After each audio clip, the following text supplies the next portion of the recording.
गोबंदपुर गांव में बिल्लू नामी एक चोर रहता था।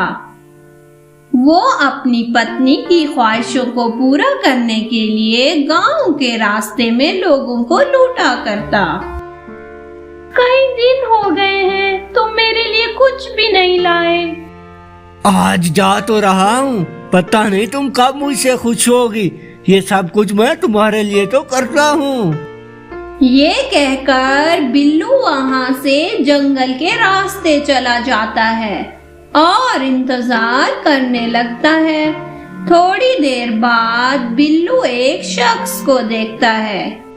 मुझे आते आते देर हो गई। तुम्हारे पास जो कुछ भी है जल्दी से मेरे हवाले कर दो, वरना तुमने सुना नहीं है, मैंने 2 दिन पहले एक शख्स को मार डाला था। मुझे मारो नहीं, मेरे छोटे छोटे बच्चे हैं और मेरे पास कुछ भी नहीं है। हर शख्स यही कहता है कि उसके पास कुछ नहीं है, लेकिन उनके पास बहुत माल होता है। मैं एक गरीब आदमी हूँ, मेरी बच्ची बीमार है, भगवान के लिए मुझे जाने दो। आखिरी दफा कह रहा हूँ कि दे दो, वरना।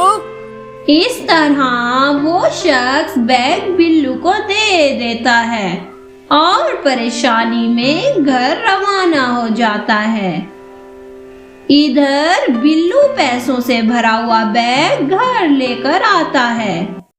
लगता है आज तुमने किसी अमीर शख्स को लूटा है, बैग बहुत भरा हुआ लग रहा है। ये सब कुछ बिल्लू का बाप सुन लेता है। बिल्लू बेटा, तुम किन चीजों में पड़ गए हो आजकल? ये गांव वालों को लूटना बंद करो, वरना इसका अंजाम बहुत बुरा होगा। मैं अगर लोगों को लूटूंगा नहीं तो खाऊंगा कहाँ से फिर?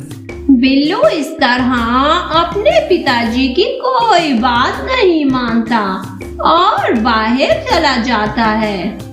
कई दिन हो गए हैं, तुम काम पर नहीं गए, घर में कुछ नहीं बचा। बिल्लू इस तरह घर से बाहर जाता है और लूटने के लिए जंगल चला जाता है। बिल्लू की पत्नी अपनी माँ को बताती है कि बिल्लू ने कल ही बहुत से पैसे लूटे हैं। इस तरह बिल्लू की माँ वो सारे पैसे खुद रख लेती है और बिल्लू को कहती है कि पैसे खत्म हो गए हैं। वहाँ जंगल में एक शख्स अपनी माँ के साथ गांव के रास्ते से जा रहा हो। इतनी उम्र में जंगल की सैर करना अच्छा नहीं होता। जल्दी से लाओ और सामान मुझे दे दो सारा। बेटा, मैं बहुत बीमार हूँ, इलाज के लिए मेरे पास कुछ रकम है, बाकी मेरे पास कुछ नहीं है। मैं रोज यही बहाने सुनता हूँ। अगर तुम समझती हो कि मैं तुम्हारे बहानों में आकर तुम्हें छोड़ दूंगा तो ये तुम्हारी भूल होगी। जल्दी से लाओ, सारा सामान मुझे दे दो। इस तरह बिल्लू उनको लूट लेता है और सामान लेकर घर आ जाता है। अच्छा हुआ तुम आ गए, घर में तो कुछ भी नहीं था, सारा सामान खत्म हो गया है। तुम्हारे लिए ही तो करता हूँ सब कुछ, ताकि तुम खुश रहो। कुछ दिन बाद फिर से बिल्लू गांव के रास्ते में जाता है और वहाँ इंतजार करने लगता है। शहर के 2 डाकू चोरी करके उसी जंगल में आकर छुपे होते हैं। दानू, अब हमने बहुत आराम कर लिया है, अब हमें कहीं इस जंगल से निकलना चाहिए। हाँ भाई, मैं भी यही सोच रहा था कि अब हमें यहाँ से चलना चाहिए। वहीं पर गांव का एक शख्स बिल्लू को देखता है और बिल्लू के पास जाता है।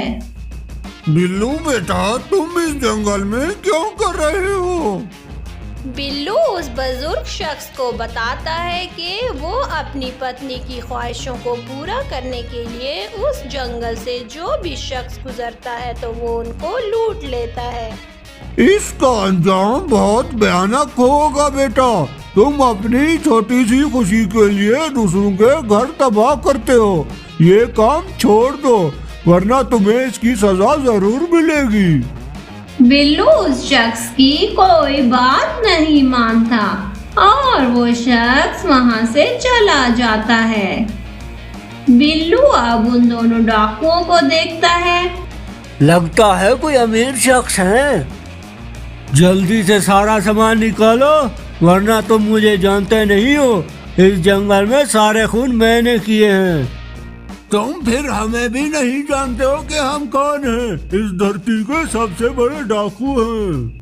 ये कहकर एक डाकू बिल्लू को छुरा मारता है और बिल्लू वहीं गिरकर मर जाता है। तो बच्चों, हमें इस कहानी से क्या नतीजा मिलता है कि गलत काम का अंजाम बुरा होता है। जो शख्स गलत रास्ते पर होकर भी बड़ों की बात को नहीं मानता तो उसका अंजाम भयानक होता है। प्लीज हमारे चैनल को सब्सक्राइब करें, लाइक करें। Thank you for watching.